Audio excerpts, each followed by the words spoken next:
কিছুকাল আগে রাজ্য সরকারের পক্ষ থেকে ভেট পাঠানো হয়েছিল বিভিন্ন বিচারপতিদের কাছে।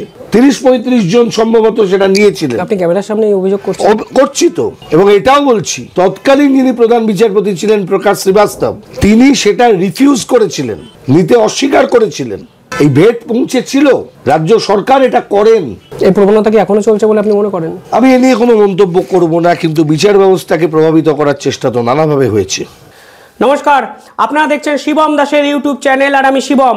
আজ কলকাতা হাইকোর্টে যে নজিরবিহীন ঘটনা ঘটলো তা এক কথায় যদি বর্ণনা করতে চাই, যে শব্দটা সকলের আগে মাথায় আসে তা হলো লজ্জাজনক, ধিক্কার। এবং আইন ব্যবস্থার উপরে আজকে যে প্রশ্নচিহ্ন তুলে দিলেন খোদ কলকাতা হাইকোর্টেরই এক বিচারপতি অভিজিৎ গঙ্গোপাধ্যায়, তা নিয়ে সাধারণ মানুষের মনে তৈরি হয়েছে বিস্তর জল্পনা। যদি পুরো ঘটনাটা আমি একটু ছোট করে বলি তাহলে জানবেন এই ঘটনার সূত্রপাত হয়েছিল কাল। কলকাতা হাইকোর্টে একটি মামলা দায়ের করেন ইতিশা সোরেন নামে একটি মেডিকেল ছাত্রী বা স্টুডেন্ট। তার অভিযোগ ছিল ভুয়ো সংশয়পত্র নিয়ে অনেকে র্যাঙ্ক বহির্ভূতভাবে এই মেডিকেলে বিভিন্ন ক্ষেত্রে ভর্তি হয়েছেন, এবং রাজ্য সরকার পুরো ভর্তি প্রক্রিয়াটা প্রত্যক্ষ মদতে সম্পূর্ণ করেছে। অর্থাৎ যার কাস্ট সার্টিফিকেট সে অর্থে নেই, কারোর ভুয়ো কাস্ট সার্টিফিকেট, সেও নাকি পার্টিকুলার ওই কোটায় মেডিকেল কলেজে বিভিন্ন ক্ষেত্রে অ্যাডমিশনের সুযোগ পেয়েছেন। বিচারপতি এই অভিজিৎ গঙ্গোপাধ্যায় পরিষ্কারভাবে রাজ্য সরকারকে প্রশ্ন করেন কিভাবে এই পুরো প্রক্রিয়াটি হলো, এবং এর সঙ্গে কি সত্যি কোনো টাকার লেনদেন আছে নাকি। এই প্রশ্ন তুলে এই তদন্তভার সিবিআই এর হাতে সমর্পণ করেছিলেন কালকে সিঙ্গেল বেঞ্চের বিচারপতি অভিজিৎ গঙ্গোপাধ্যায়। রাজ্যের অ্যাডভোকেট জেনারেল পরিষ্কারভাবে বিরোধিতা করে বলেন সিবিআই কেন, পুলিশই এই তদন্ত সম্পূর্ণ করতে পারেন। পাল্টা বিচারপতি অভিজিৎ গঙ্গোপাধ্যায় বলেন, শাহজাহান ইস্যু কি হলো? আপনার রাজ্যের পুলিশ তো শাহজাহানকে 20 দিন পরেও গ্রেফতার করতে পারলো না।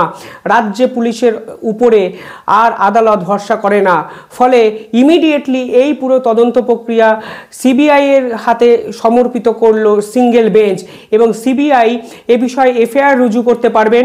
শুধু তাই নয়, এই মামলা সংক্রান্ত তদন্ত সংক্রান্ত সমস্ত নথি সিবিআইকে হস্তান্তর করতে হবে রাজ্যকে। ঠিক এই মৌখিক নির্দেশের পরেই রাজ্য সরকার প্রায় তৎক্ষণাৎ তড়িতের গতিতে ডিভিশন বেঞ্চের সৌমেন সেনের ডিভিশন বেঞ্চের দ্বারস্থ হয়েছিলেন। সৌমেন সেনের ডিভিশন বেঞ্চ তৎক্ষণাৎ এই সিঙ্গেল বেঞ্চের যে এই ডেভেলপমেন্ট, এই অর্ডার খারিজ করে দেন। বলেন সিবিআই তদন্তের এখনই এই মুহূর্তে দরকার নেই। পাল্টা সিবিআই যে সকল নথি এই রাজ্য সরকারের থেকে কালেক্ট করেছেন সেগুলোও তারা সরকারকে ফিরিয়ে দেবেন তদন্তের স্বার্থে। বিচারপতি অভিজিৎ গঙ্গোপাধ্যায় ঠিক এখানেই তুলেছেন প্রশ্ন। উনি বলেছেন আমি অর্ডারে সই করলাম না, সেই অর্ডার মৌখিকভাবে চলে গেল ডিভিশন বেঞ্চে, ডিভিশন বেঞ্চ আবার স্থগিতাদেশ দিয়ে দিলেন। এই পুরো বিষয়টা হচ্ছেটা কি? রাজ্য সরকারের অ্যাডভোকেট জেনারেল কিশোর দত্ত বলেন তারা ডিভিশন বেঞ্চে এই মামলায় সিবিআই তদন্তে স্থগিতাদেশ পেয়েছেন। পাল্টা বিচারপতি অভিজিৎ গঙ্গোপাধ্যায় বলেন তাহলে আপনারা লাইভ স্ট্রিমিং দেখান, কিংবা এমন কোনো অর্ডার দেখান যেখানে লেখা আছে সিঙ্গেল বেঞ্চের এই অর্ডারকে তারা স্থগিতাদেশ দিলেন। সেই অর্ডারের কপি বা লাইভ স্ট্রিমিং বা কোনো ভিডিও ফুটেজ, ডিভিশন বেঞ্চের ভিডিও ফুটেজ সিঙ্গেল বেঞ্চে দেখাতে পারেননি রাজ্যের অ্যাডভোকেট জেনারেল। পরিষ্কারভাবে বিচারপতি অভিজিৎ গঙ্গোপাধ্যায় এরপরে বলেন এই তদন্তের দায়ভার সিবিআইকেই দেওয়া হলো। অ্যাডভোকেট জেনারেল পাল্টা বিরোধিতা করে বলেন যে কেন সিবিআই, বারংবার সিবিআই কেন? তখন আসল কথাটি বলেছিলেন বিচারপতি অভিজিৎ গঙ্গোপাধ্যায়। বিচারপতি অভিজিৎ গঙ্গোপাধ্যায় বলেন আপনারা আমার সিবিআই এই তদন্তের নির্দেশের বিরুদ্ধে সুপ্রিম কোর্টে যেতেই পারেন, কিন্তু আমি জানতে চাইব এই পুরো তদন্ত প্রক্রিয়াটি যেন সিবিআইয়ের হাতে না যায়। ঠিক তার জন্য রাজ্য সরকার ঠিক কত কোটি টাকা খরচ করলো সুপ্রিম কোর্টে। শুধু তাই নয়, নিয়োগ দুর্নীতি থেকে রেশন দুর্নীতি একাধিক ইস্যুতে সিবিআই তদন্ত আটকাতে রাজ্য সরকার পৌঁছে গেছিল সুপ্রিম কোর্টে। সাধারণ মানুষের ট্যাক্সের টাকা ঠিক কিভাবে রাজ্য সরকার খরচ করলো এবং কত টাকা খরচ করলো আমি লিখিত অর্ডার দিয়ে সেটি জানতে চাইব রাজ্যের কাছে। এবার বাকিটা আপনাদের ব্যাপার। পরবর্তীকালে আজ অর্থাৎ বৃহস্পতিবার দুপুর 2:30টার সময় সিবিআই অফিসারকে ডেকে তিনি এই মামলার দায়িত্ব নিতে বলেন। ঠিক তখনই ডিভিশন বেঞ্চের একটি অর্ডার সামনে আসে যেখানে বলা হয় সিবিআই তদন্তের প্রয়োজন নেই। আর এরপরই কার্যত ক্ষোভে ফেটে পড়েন বিচারপতি অভিজিৎ গঙ্গোপাধ্যায়। যে কথাগুলো তারপর তিনি বলেছেন তা নিঃসন্দেহে যদি অর্ডারে তিনি লেখেন তা ভারতীয় আইন ব্যবস্থার চোখে বড়চড় এক প্রশ্নচিহ্ন উঠে যেতে পারে। সূত্রের খবর, যারা অভিজিৎ গঙ্গোপাধ্যায় এজলাসে আসছিলেন তারা বলছেন যে আজ কিন্তু তিনি ডিকটেট করেছেন অর্ডারে লেখার জন্য। যদি শেষ মুহূর্ত অবধি এই কথাগুলো অর্ডারে নাও লেখা থাকে তাহলে এইগুলো বিচারপতির পর্যবেক্ষণ বা অবজারভেশন হিসাবে আমাদের কাছে সামনে থাকবে। কিন্তু যদি এটা বিচারপতির পর্যবেক্ষণও হয় তাহলেও কিন্তু নিঃসন্দেহে স্বস্তিদায়ক এক পরিস্থিতি সৃষ্টি করবে না। তিনি সরাসরি ডিভিশন বেঞ্চের এক বিচারপতির দিকে প্রশ্নচিহ্ন তুলে দিয়েছেন। তিনি বিচারপতি শুধু নয়, তিনি বিচারপতি সৌমেন সেনের বিরুদ্ধে একাধিক প্রশ্ন তুলে অভিযোগ করেছেন ক্রিসমাসের ছুটির আগে তিনি তার চেম্বারে নাকি সিঙ্গেল বেঞ্চের আরেক বিচারপতি অমৃতা সিনহাকে ডেকেছিলেন। শুধু ডেকেছিলেন সেটা নয়, তিনি নাকি 3টে কাজ অমৃতা সিনহাকে করতে বলেছিলেন। কোন 3টে কাজ বা কোন 3টে কথা, যেটা নিয়ে রাজ্যবাসী শুধু নয় দেশের রাজনৈতিক প্রেক্ষাপটে আইন ব্যবস্থার যদি যারা সারফেসে আছেন তাদের মধ্যে রীতিমতো তোলপাড় তৈরি হয়ে গেছে। তিনি বলেছিলেন অভিষেক ব্যানার্জি অর্থাৎ রাজ্যের প্রভাবশালী নেতা, তার রাজনৈতিক কেরিয়ার ভবিষ্যৎ নাকি অত্যন্ত উজ্জ্বল, তার বিরুদ্ধে কোনো পদক্ষেপ সে অর্থে আপনি নেওয়ার আগে ভাববেন। বিচারপতি অমৃতা সিনহাকে নাকি এরকম নির্দেশ দিয়েছিলেন। শুধু তাই নয়, তিনি বলেছিলেন লাইভ স্ট্রিমিং, যে লাইভ স্ট্রিমিং নিয়ে এত বিতর্ক, যেই লাইভ স্ট্রিমিং নিয়ে সরাসরি সুপ্রিম কোর্ট অবধি পৌঁছে গেছিলেন অভিষেক ব্যানার্জি, সেই লাইভ স্ট্রিমিং যেন বন্ধ রাখা হয় বিচারপতি অমৃতা সিনহার ঘরে। তৃতীয় যে বিষয়টি বিচারপতি সৌমেন সেন করেছেন অমৃতা সিনহার কাছে বলে শোনা যাচ্ছে আজ অভিজিৎ গাঙ্গুলির কোর্ট মারফত, সূত্র মারফত, সেই কথাটি হলো আরও মারাত্মক, যে প্রাথমিকে যে 2টি তদন্তের দায়ভার বিচারপতি অমৃতা সিনহার এজলাসে আছে সেই প্রাথমিকের 2টি মামলা থেকে আপনি নিজেকে অব্যাহতি দিন। যদি এই অভিযোগ সত্যি প্রমাণিত হয় বা এই অভিযোগের 10% সত্যি প্রমাণিত হয় তাহলে নিঃসন্দেহে কলকাতা হাইকোর্ট শুধু নয় আইন ব্যবস্থার উপর বড় সড় প্রশ্নচিহ্ন তৈরি হতে বাধ্য। আমি জানি না সর্বশেষ এর পরিণাম কোন দিকে যাবে, তবে শোনা যাচ্ছে বিচারপতি অমৃতা সিনহা নাকি কলকাতা হাইকোর্টের চিফ বিচারপতি, চিফ জুডিশিয়াল জাজ তাকে ইনফর্ম করেন এবং কলকাতা হাইকোর্টের প্রধান বিচারপতিটি সুপ্রিম কোর্টে পাঠিয়েছেন পুরো ম্যাটারটাকে। কিন্তু এই বিষয়ের সত্যতা এই মুহূর্তে আমার জানা নেই। যতটা সূত্র মারফত জানা যাচ্ছে, যদি তার আংশিকও সত্য প্রমাণিত হয় তাহলে নিঃসন্দেহে বলা ভালো বিচার ব্যবস্থাও হয়তো স্বাধীন এবং স্বতন্ত্র নয়। যদিও এত সহজে কনক্লুশন টানেননি আইনজীবী বিকাশ রঞ্জন ভট্টাচার্য এবং পার্থ সেনগুপ্ত। কি বলল, তারা কি বললেন আমি নিঃসন্দেহে দেখাবো, কিন্তু আপনারা কি ভাবছেন? খোদ ডিভিশন বেঞ্চের এক বিচারপতির বিরুদ্ধে প্রশ্ন তুলছেন এই রাজ্যের আরও এক বিচারপতি অভিজিৎ গঙ্গোপাধ্যায়। ভাবতে পারেন সাধারণ মানুষ বিচার ব্যবস্থা নিয়ে প্রশ্ন করেন, বিচার পদ্ধতি নিয়ে প্রশ্ন করেন, বিচারপতিদের বিভিন্ন ভূমিকা নিয়ে সাম্প্রতিককালে প্রশ্ন করছেন, কিন্তু খোদ এক বিচারপতি, ডিভিশন বেঞ্চের এক বিচারপতি নিয়ে খোদ এরকম প্রশ্ন তুলছে, তাও আবার ভরা এজলাসে, এবং তিনি নাকি ডিকটেট করছেন অর্ডারে লেখার জন্য। সেটা যদি আমাদের সামনে আসে তাহলে বিশ্বাস করুন আমরা কোনোভাবেই এই পরিস্থিতিটাকে সুখকর পরিস্থিতি হিসাবে মেনে নিতে পারি না। নিঃসন্দেহে লজ্জাজনক, ধিক্কারজনক, এবং যারা আইন ব্যবস্থা নিয়ে ছেলে খেলার চেষ্টা করছেন, কোটি কোটি টাকা ব্যয়ে দুর্নীতিগ্রস্তদের আটকানোর চেষ্টা করছেন, তাদের প্রতি একরাশ ঘৃণা ছাড়া দেওয়ার মতোই অন্তত আমার কাছে কিছু নেই। এবার শুনে নিন আইনজীবী পার্থ সেনগুপ্ত এবং আইনজীবী বিকাশ রঞ্জন ভট্টাচার্য পুরো ঘটনায় কি বলছেন। কিন্তু আমি আবার বলছি, পুরো ঘটনাটাই সূত্র মারফত শোনা। আমার দৃঢ় বিশ্বাস আপনার একাধিক পত্রপত্রিকায় ইতিমতো বিভিন্ন ডিজিটাল চ্যানেল ইতিমধ্যেই জেনে গেছেন। আমি শুধু গোটা ঘটনাটাকে ডিটেলে আপনাদের সামনে উপস্থাপন করার চেষ্টা করলাম। শুনুন ওরা কি বলছেন। স্যার, আজ হাইকোর্টের সিঙ্গেল বেঞ্চে নজিরবিহীন এক কাণ্ড ঘটেছে।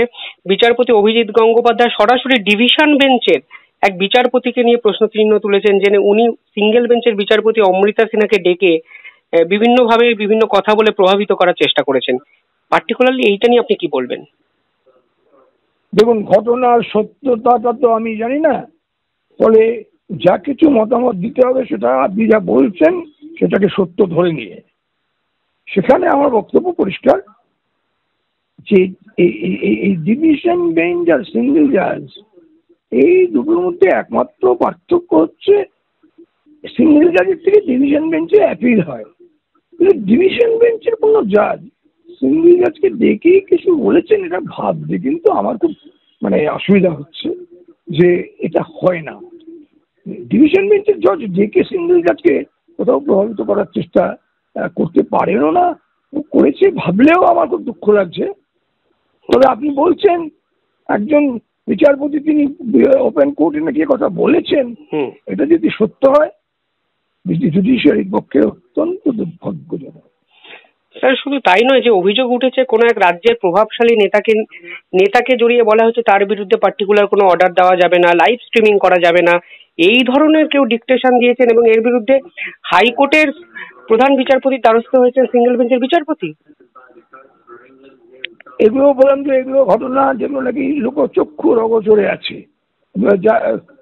একজন বিচারপতি আপনি বলছেন এটা মানে পাবলিকলি বলেছেন ওপেন কোর্টে, সেটা যদি হয় তাহলে আমার ধরে নিতে হবে সেই বিচারপতি সত্যি কথা বলছেন। এবং তিনি যদি সত্যি কথা বলেন, এটা তো ডাইরেক্টলি পলিটিক্যাল ইন্টারফিয়ারেন্স হয়ে যাচ্ছে। এবং political interference in judicial system is absolutely uncalled for. এটা অন্যায় শুধু নয়, এটা ধ্বংসাত্মক। এটা কি সুসাইডাল অ্যাটেম্প্ট একটা মনে হচ্ছে, যে বিচারপতি এক বিচারপতির উপরে প্রশ্ন চিহ্ন তুলছেন? না, এটা জুডিশিয়ারির পক্ষে সুইসাইডাল, সেটি বললাম ধ্বংসাত্মক। আচ্ছা, মানে সুইসাইড, জুডিশিয়ারিটা নিজে সুইসাইড করতে পারে না, জুডিশিয়ারিকে ধ্বংস করতে হয়, এটা জুডিশিয়ারির পক্ষে ধ্বংসাত্মক। স্যার ডিভিশন বেঞ্চের বিচারপতির এখতিয়ার ঠিক কতটা? উনি কি লাইভ স্ট্রিমিং হবেন কি হবে না এটা কি কাউকে ডিকটেট করতে পারেন? মানে এইটা পারেন না, তার কারণ লাইভ স্ট্রিমিং ইত্যাদি এগুলো পুরোটাই হচ্ছে প্রাথমিকভাবে চিফ জাস্টিসের, আর সেকেন্ডারি যে জাজের ঘর সেই জজের,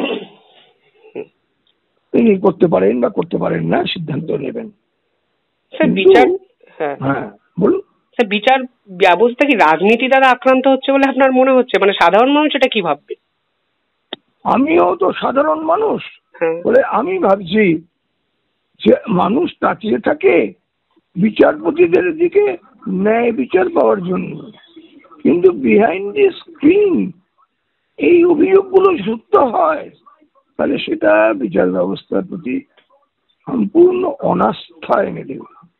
এবং যারা বিচারপতিদের বিরুদ্ধে অপপ্রচার করছেন যে অমুকে তো অমুক ক্যাম্পের জজ, অমুকে তো অমুক ক্যাম্পের জজ, তাদের সেই অভিযোগগুলো মান্যতা পেয়ে যায়। স্যার বিচারপতি অভিজিৎ গাঙ্গুলি পরিষ্কারভাবে ডিভিশন বেঞ্চের একটি অর্ডারকে, যেটা একটু আগে ডিভিশন বেঞ্চ ডাক্তারি তদন্ত মানে ডাক্তারি ভর্তি নিয়ে যে তদন্ত হচ্ছে সেটার বিরুদ্ধে দিয়েছিলেন, বিচারপতি মন্তব্য করছেন ডিভিশন বেঞ্চের অর্ডারটাই বৈধ নয়। মানে সিঙ্গেল বেঞ্চের বিচারপতি ডিভিশন বেঞ্চের অর্ডারকে প্রকাশ্যে বলছেন বৈধ নয়, ডিভিশন বেঞ্চের উপর একাধিক অভিযোগ। আলটিমেটলি স্যার এইটা কিভাবে আপনি দেখছেন? মানে আমি একটা কথা বলি, আইনের ভাষায় তিনি কোর্টে যাই বলুন না কেন তার কোনো মূল্য নেই যতক্ষণ না তিনি অর্ডারে লিখছেন, এক। আর দুই, তিনি যদি সিঙ্গেল জাজ তার অর্ডারে লেখেন ডিভিশন বেঞ্চের অর্ডার বৈধ নয়, সেটাও অবৈধ, কারণ তার সেই এখতিয়ার নেই। স্যার বিচারপতি অভিজিৎ গাঙ্গুলি যদি অর্ডারে এই বিষয়গুলো নাও লেখেন, যদি ভরা এজলাসে পর্যবেক্ষণ করে ডিভিশন বেঞ্চের বিচারপতির উপর প্রশ্নচিহ্ন তোলেন, সেটাও তো দুঃখজনক। সেটা দুঃখজনক নয়, লজ্জাজনক। এটা দুঃখজনক শুধু নয়, লজ্জাজনক।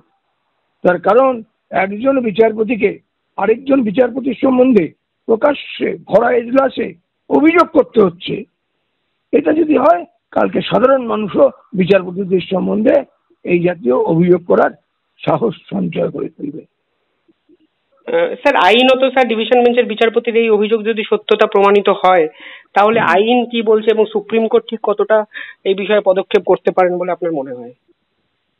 দেখুন, সুপ্রিম কোর্ট, আমি আগেও বলেছি আপনাদের এতে, সুপ্রিম কোর্টের রিয়েল কোনো অ্যাডমিনিস্ট্রেটিভ কন্ট্রোল সেই অর্থে নেই যে তারা হচ্ছে সুপিরিয়ার, দুটোই কনস্টিটিউশনাল কোর্ট, কিন্তু সুপ্রিম কোর্টের অধিকার আছে কলেজিয়ামে কাউকে ট্রান্সফার করে দেওয়ার। যদি সুপ্রিম কোর্ট মনে করেন যে এই জজদের নিয়ে গন্ডগোল হচ্ছে, তাদেরকে অন্য হাইকোর্টে ট্রান্সফার করে দিতে পারে। যদি হয়ে থাকে তা না হলেই ভালো ছিল। বিচারপতিরা নির্দিষ্ট বিচারপতির আদেশ বা রায় নিয়ে মন্তব্য করবেন, বিশ্লেষণ করবেন, যে বিচারপতিদের ব্যক্তিগত আচরণ কোনো মামলা সম্পর্কে এই বিষয়ে যেন আদালতের সামনে ভাবে না এলেই ভালো হতো। আর বিচারপতিরাও একে অপরকে প্রভাবিত করবেন ব্যক্তিগত স্তরে, সেটাও বাঞ্ছনীয় নয়। না, প্রথা নয় এটা, বললাম তো, এটা যদি হয়ে থাকে দুর্ভাগ্যজনক, এটা হওয়া উচিত না। কোনো একজন বিচারপতি যখন কোনো একটা বিষয় নিয়ে বিচার করছেন তখন সেটা কিভাবে করবেন তার নিজস্ব বিবেক, নিজস্ব বোধবুদ্ধি এবং আইনের উপর নির্ভর করে, সেক্ষেত্রে অন্য কোনো বিচারপতি বা অন্য কারো কোনো মন্তব্য করা ঠিক নয়।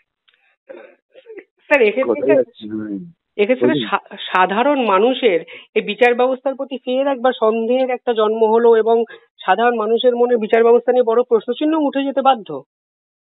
না, ঠিক প্রশ্ন চিহ্ন উঠে যাবে না, কারণ সাধারণ মানুষ তো বিচারপতিদের চূড়ান্ত আদেশ এবং রায়ের উপরে অপেক্ষা করবেন। এবং আমার দেখা গেছে পশ্চিমবঙ্গে সাম্প্রতিককালে বিচারপতিরা সর্বত্রই, কলকাতা হাইকোর্ট বলুন, সুপ্রিম কোর্ট বলুন, তারা তো মোটামুটি ভাবে ন্যায়ের পক্ষেই তাদের নির্দেশ এবং আদেশ দিচ্ছেন। স্যার পার্টিকুলারলি কোনো বিচারপতিদের আচরণ নিয়ে যদি এরকম প্রশ্নচিহ্ন ওঠে তাহলে আইন কি বলছে এবং আইনত কি করা যেতে পারে বলে আপনার মনে হয়? এখানে আইন বলে কিছু নেই, কিছু প্রথা আছে। সেই প্রথাগুলো বিচারপতিরা নিজেরা ঠিক করেন তাদের বিভিন্ন সময় যখন বিচারপতির সম্মেলন হয়। সেই প্রথাটা গড়ে উঠেছে একটা প্রতিষ্ঠিত পদ্ধতির মধ্য দিয়ে। সেই পদ্ধতিও যে পরিবর্তন করা যায় না বা যাবে না তারও কোনো নিয়ম নেই, কিন্তু এমন একটা পরিবেশ তৈরি হওয়া উচিত না যাতে সাধারণ মানুষ মনে করতে পারে যে বিচারপতিরা বিচার প্রক্রিয়ায় তৃতীয় কোনো শক্তির থেকে প্রভাবিত হচ্ছেন।